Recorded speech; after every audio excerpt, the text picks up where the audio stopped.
It's quite appropriate that I'm sitting next to Michael Hussey on a bench that is in the memory of Joseph Garrett, but says lover of cricket. And one of the things we talk about Michael Hussey, apart from his batting, is that he's a cricket lover. Just like you are, Harsha, I'm At sure. different level, at different level. But no, definitely. I love the game, but yeah, it is quite appropriate, isn't it? And here at this beautiful ground here at Edgbaston as well. Happy memories of this ground?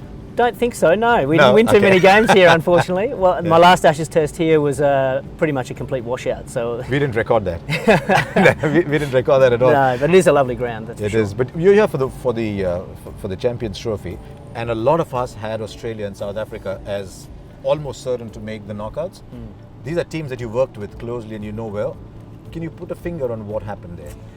Yeah, I think this is such a tough tournament. It's so cutthroat. You know, you've only got the 3 pool matches, and you can't really afford a slip up here or there to get through to the next round. And you need a little bit of luck along the way as well. And unfortunately for both Australia and South Africa, you know, they probably dropped games where they needed to win. And from an Australian point of view, I don't think the weather's certainly helped. Particularly the game against Bangladesh, where they were in a very strong position but couldn't, the weather intervened there. But in the other match, New Zealand were well on top in that game as well. So yes. Australia certainly probably weren't quite at their best in this tournament, and as a consequence, they have to go home early. The other group, it's a tough group, no question. And unfortunately for South Africa, they needed that must-win game against India in the last game, and India were too good on the day. So it's very tight. And all the teams are very strong. You've got the best 8 teams in the world here, and anything can happen on any given day. So it makes it tough. We look at Australia, and you say, okay, Warner, Finch, Smith, and then you're down to Enriquez, Head, Maxwell. It's not as intimidating as some of the Aussie teams of the past have been. Is that a concern in Australian cricket about the quality of batting coming through? I think some people will look at it like that, but I think any team that has Finch and Warner and Smith in is going to be formidable. And I think Travis Head is developing into that middle order player, and he's only going to get better as he plays more cricket. So I'm quite excited about that.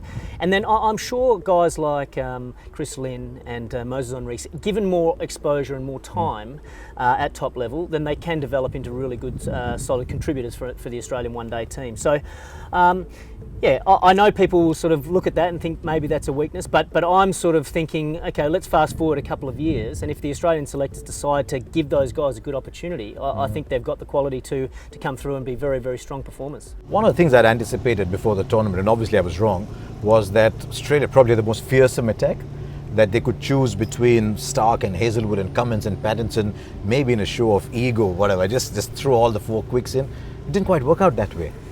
No, I think there was certainly a lot of talk about that in Australia as well, about playing the 4 quicks and really trying to hit the opposition as hard and hit them with everything. But I think England's a place where you need balance in your attack. And so I personally think the Australian selectors did the right thing by playing that balanced attack, bringing Zampa in, to try and get wickets through the middle. That wrist spinners generally do quite well through those middle overs, and wickets in those middle overs are so important as well. Still had the 2 out-and-out pacers in Stark and Cummins.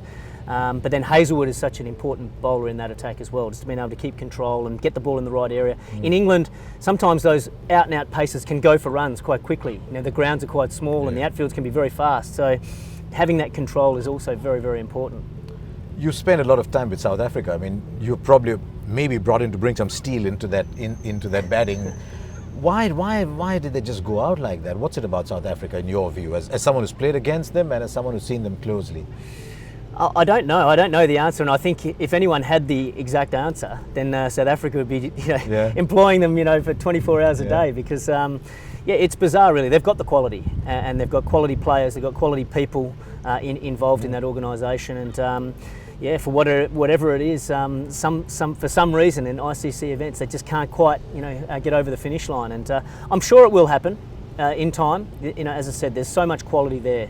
And it's just a case of, in a tight tournament like this, you do need a little bit of luck to go your way, and you need to be able to just perform and execute those skills under pressure on the big stage. And unfortunately for South Africa, they just haven't quite been able to do it on this occasion.